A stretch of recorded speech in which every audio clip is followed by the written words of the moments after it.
मौलाना साजिद रशीदी, आप कह रहे हैं कि 3 तलाक गुनाह है, ट्रिपल तलाक इंस्टेंटली दे देना। जब गुनाह है तो फिर आप लोग पैरवी क्यों करते हैं उसकी? अबॉलिश करवा दीजिए खुद ही, उसको कोर्ट में जाना नहीं पड़ता अगर आप ही लोग मान जाते हैं अबॉलिश करने को तो। और कायदे से जिम्मेदारी तो आप लोगों को दी गई थी ना कि आप लोग सुधार करें समय के साथ साथ। आपने सुधार में व्हाट्सएप और SMS के ट्रिपल तलाक तो कबूल कर लिए, लेकिन सुधार में यह कबूल नहीं करते कि ट्रिपल तलाक को बंद कर दिया जाए।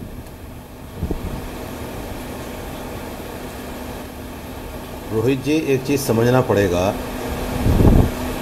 वाकई 3 तलाक एक सीटिंग में देना गुनाह है और इस पर हज़रत उमर के ज़माने में एक सज़ा भी मुकर्रर थी, 40 कोड़े।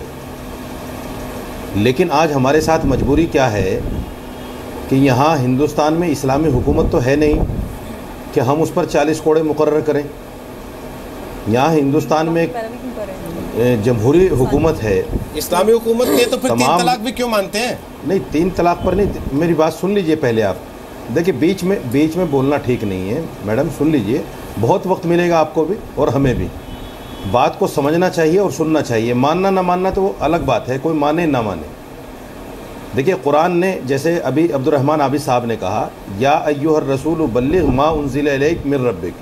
कुरान ने साफ कहा है कि ए रसूल, जो कुछ हमने आपको दिया है उसको लोगों तक पहुँचाइए, लोगों को समझाइए, बताइए कुरान क्या है।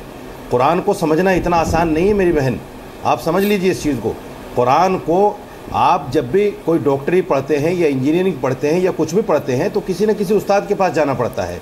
यहाँ हमारे जो टीचर हैं, हमारे जो उस्ताद हैं कुरान को समझाने के लिए, वो नबी हैं, रसूल हैं, उनके पास हमें जाना पड़ेगा, समझना पड़ेगा कुरान क्या है, उसी को हदीस कहते हैं। ये सच है कि सिंगल सिटिंग में तलाक जो है तलाक बिदअत है और इसको मना किया गया है।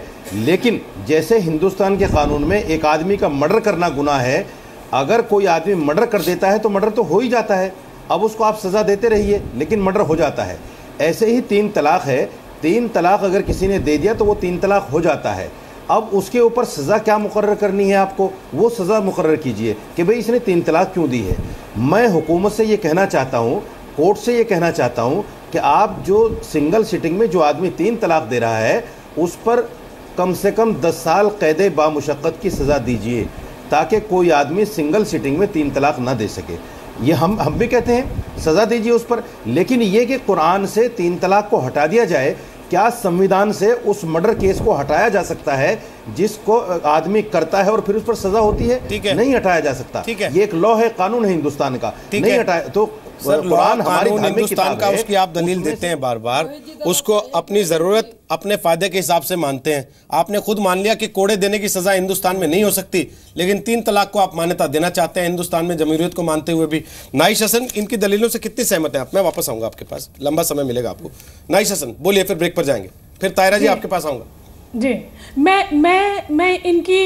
मैं इनकी दलीलों से 1% भी इत्तेफाक नहीं रखती हूँ, क्योंकि इनकी दलीलें बहुत कमज़ोर हैं। ये एक हारी हुई लड़ाई लड़ रहे हैं। मैं ये कहना चाहती हूँ 1937 शरिया एप्लीकेशन एक्ट जो है उसको शरिया एप्लीकेशन एक्ट कहना ही नहीं चाहिए, वो उसमें शरिया नाम की चीज़ है नहीं, और इस एक्ट को रद्द कर देना चाहिए, क्योंकि और एक Indian marriage and divorce act बनना चाहिए जो एक हिंदुस्तान में सभी औरतों के लिए लागू होगा। अगर हम ये कहते हैं कि हिंदुस्तान में इस्लामिक कानून नहीं है तो ठीक है, मैं आपकी बात मानती हूँ, लेकिन आपने कभी क्रिमिनल लॉ, सिविल लॉ के लिए ये बात नहीं उठाई कि मैं इंडिया का क्रिमिनल लॉ क्यों मानूं। आप मानते चले आ रहे हैं।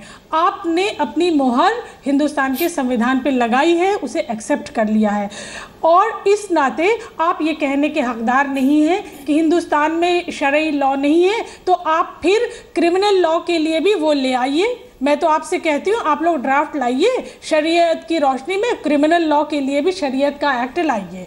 अगर आप शरीयत की वकालत करते हैं तो आप सेक्युलर कोर्ट की वकालत फिर नहीं कर सकते, आप हर चीज़ आप उसमें ढूंढिए। और आपका संगठन, आप जैसे लोग मजमुआ कवानीन इस्लामी लिखते हैं, अपने मन से 552 दफ़ाएँ बना देते हैं और कहते हैं ये अल्लाह का कानून है। लाइफ विद डिग्निटी है हमारे हिंदुस्तान के कॉन्स्टिट्यूशन में, लाइफ खाली नहीं डिग्निटी के साथ है। आप बताइए कि किसी को आप खाली लाइफ दे देंगे, उसकी मान सम्मान, उसकी डिग्निटी उससे छोटी हो जाएगी? डिग्निटी के साथ औरत को जीने का सवाल है।